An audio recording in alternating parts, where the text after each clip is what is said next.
Welcome back to Beautifully Complex. I want to start by asking you a simple question. What is the goal of kids going to school? Yes, you might have many goals, and that's not a bad thing.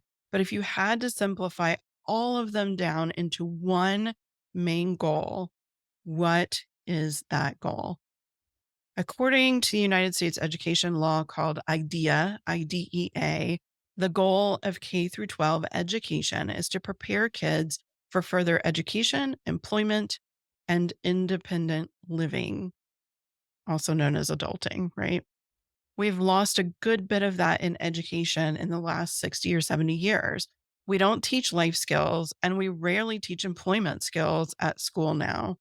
And those losses have ushered in generations of kids who don't feel the purpose of school other than to go because some adult said that they have to. We worry about kids being disinterested in education and disconnected from learning, but this is precisely why that happens. A lot of the real life stuff has disappeared, and no other purpose has taken its place. Kids don't understand why they have to learn long division when they walk around with a calculator in their hands 90% of their day, every single day. I can tell you that 30 plus years out of high school, I've never once used trigonometry in my life.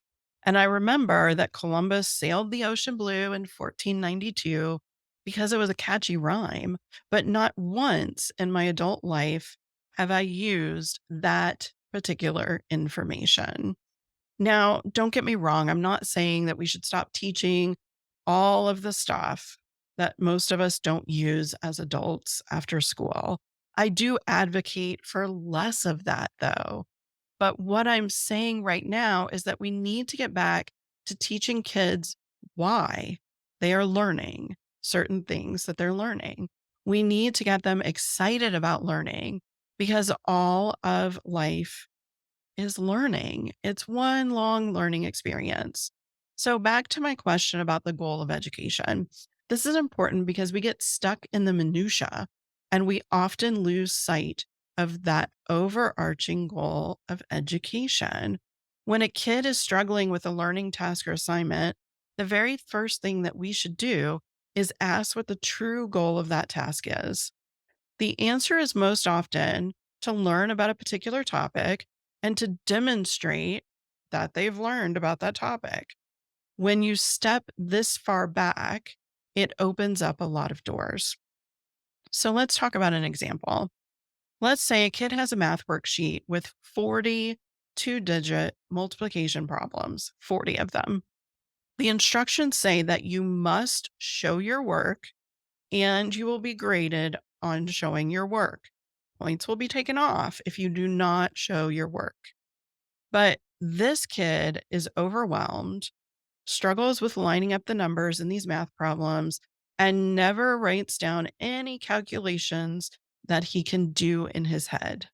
Yes, this is my kid. Does it sound familiar to you? These worksheets often incited meltdowns, epic meltdowns. That is until I learned that I had to step back and focus on the big picture. And I had to marry that with what my child needed. I had to marry it with meeting my child where he was.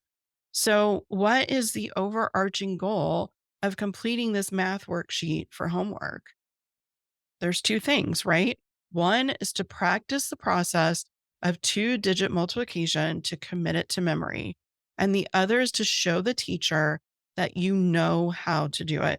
You can do it successfully. Does every student need to do 40 of these problems to meet this goal? No. Does every student need to show all of their work to get the correct answer? No. Does every student need to complete the task with pencil and paper? The answer is still no.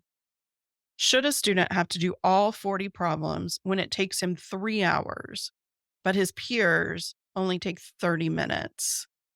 No, that's punishing a student for having a disability. If a student only does 10 of these math problems, completes them digitally, doesn't write out every computation, but still gets the right answers? Did they meet the goal of the assignment? Absolutely. 100%. They practiced the computation and they demonstrated to the teacher that they know how to do it. The modality was different, the expectations were accommodated, but they met the goal of the assignment.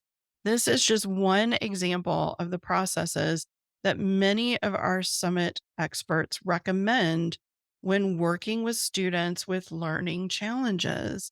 You'll learn a lot more on this topic in the School Struggles Summit, which starts tomorrow, September 28th, 2023.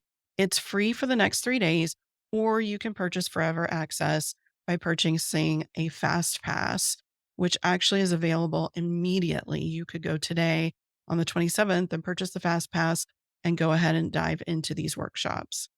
I hope you'll join us so that we can help struggling learners shine. Go to thebehaviorrevolution.com/school to learn more and to grab your free spot.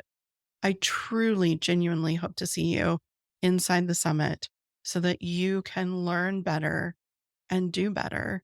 That's all we ask.